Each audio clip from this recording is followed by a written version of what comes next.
Welcome to Elements for Metabolomics training video number 1. In this first video, I'd like to show you how to get publicly available data from the internet and then use our workflow dialog within Elements to load and process data. So first, to get publicly available data sets online, we're going to go to a site called Metabolites, METABOLIGHTS, like a light, and it's metabolites, and it's from the European Bioinformatics Institute here. And I'll click on that and it'll take us to their homepage. In this example, we will use a study called MTBLS 127. We'll do there, we'll search for the study. And the study here will show us this resveratrol metabolism in HepG2, HACT cells, and well as C2, C12 mouse cells. And in this case, we were doing a doping experiment of the resveratrol in these 3 various cell lines. So we'll click further onto this, and what you will see is a description of the samples as well as where they're published and about the study. As well as one of the things you can do that's nice about the site is in the protocols here, it describes how the experiment was collected, as well as what we're interested in is how the mass spectrometry was done. Now this database hosts over 150 different data sets from both mass spectrometry and NMR results. And in our case, this sample set, it was taken from an LTQ Orbitrap mass spectrometer, as well as it was run from 100 to 1,000 mass to charge, and it was analyzed in both positive and negative ion mode. So this is important because we'll use those later when we download it and also set our parameters in our search software. Now once we've done that, we will go back to study files here and we will download the whole study. Okay. Now we've downloaded the whole study. Let's go to Elements and launch the software. So we'll click on that. The Elements software will launch and run. And what immediately you'll see is a dialog box.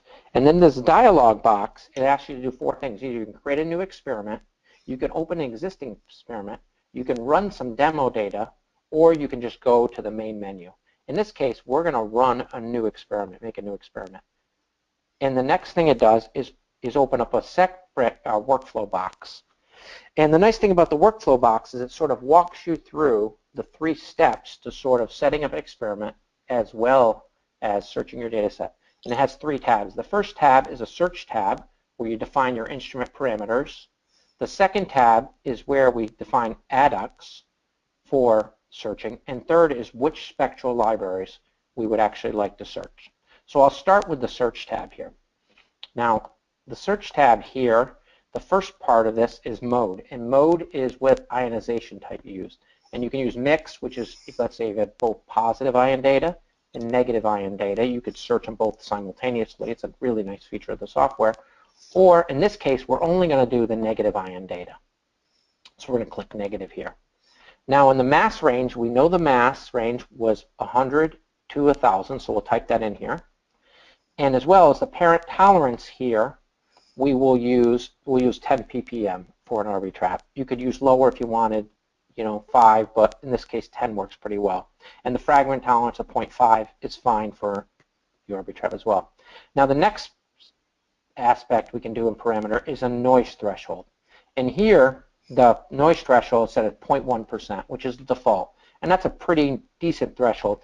Because this data is relatively noise-free, I'm going to use a 0.05, a little bit lower, to actually dig a little deeper in this data set. But there is always a trade-off between going lower and the amount of time it's going to take to peak pick and going higher. So what I recommend you actually do is take one sample and play with this variable a little bit to see if you're getting the optimal extraction, and then go to your whole entire data set and process it that way.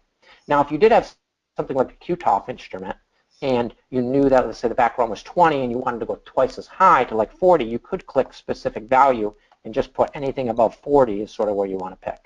But in this case, we'll just have it automatically choose 0.05. Now the next box over here is called Report Unknown Metabolites. And the Report Unknown Metabolites actually is a way, if you have a really large file, to reduce the size of the met database that you produce, because it won't store all those unfound peaks. If you click on it, though, it'll store all the peaks that it actually didn't find assignments to, and you can view those when you turn the filters down to 0. So it's your choice whether you want to make a larger file and store all your peaks, or you want to have a subset of only the peaks you found files for. And lastly, the part is where you're going to store your peak pick index files. And in this case, it automatically defaults to a temporary space, because what Elements does is takes your raw files, converts it to NZ5 files using Proteome Wizard, and then it goes through and peak picks those MZ5 files. And it will store both the peak pick index files and the MZ files in temporary. Now, if you wanted to store those in a drive for later usage, then you have to choose a different file. So in this case, we'll browse and we'll just choose a regular metabolomics folder and hit open and save it there. So it's on a metabolomics folder. And finally, down here, we're going to save the peak index file. And this is important if you want to use the 3D viewer in Elements downstream to view your peaks. You have to save the index files. And lastly, what we'll do is we will save the workflow, and we'll save the workflow, and we'll call it HEP2 RESV, right? And we'll save that. Now we'll go to the second tab where it looks at adducts. Excuse me. In the adducts, what you're going to see is the most commonly negative ion adducts here. And here's the M-H, the M-H minus water, as well as N-H minus ammonia. And we're going to select those 3. You can also right-click and show uncommon adducts, and it'll show you all the other adducts. And once you're here, let's say we're looking for sodium adducts, we can find some sodium adducts here. And let's just say I wanted to add one of the sodium adducts. I could click on it there and then get back to the adducts I'm actually going to search in my database. Finally, the third feature is in libraries, and we're going to add libraries here. So if I click Add Libraries, what's the nice feature is you click on Download Libraries, it'll bring you to the Proteome-Software website, and here you will see that the free libraries we have. So if we click here, you're going to see we have the human metabolome database, already indexed, as well as a lipid database, as well as a toxin and a yeast metabolome database. As well as down here, you can click a button to get the NIST library, but you have to agree not to reproduce or share it. So in this case, I downloaded both the human metabolome database as well as the NIST database and stored them on my local drive. And once I did that, I was able to add them through new libraries, add them here. And the nice thing about Elements is you can search individual libraries, or you can search both of the libraries consecutively. In this case, I'll search both of these libraries and click OK. So now I've got my search set up, I've got my adducts set up, and I've got my libraries set up. And last thing I'll do is add the data in here. So if I go over here and click Add, what we're going to look to do is choose the negative ion raw files for these resveratrol. And there's 9 of them here because it's 9 samples, each run once. So I'll click on these 9 files here. I think I'm missing, that's good. And click OK, and I got it, the 9 files here. And now I'm all ready, and I click Save Workflow one more time, just to make sure I've got all my parameters set. And then I click Start, and the software will start processing the data. Okay, now that the search results have finished, we're left with data results in the samples view. And this will end our first video. In the second video, I will go through many of the aspects of the main window, and there's actually 6 of them.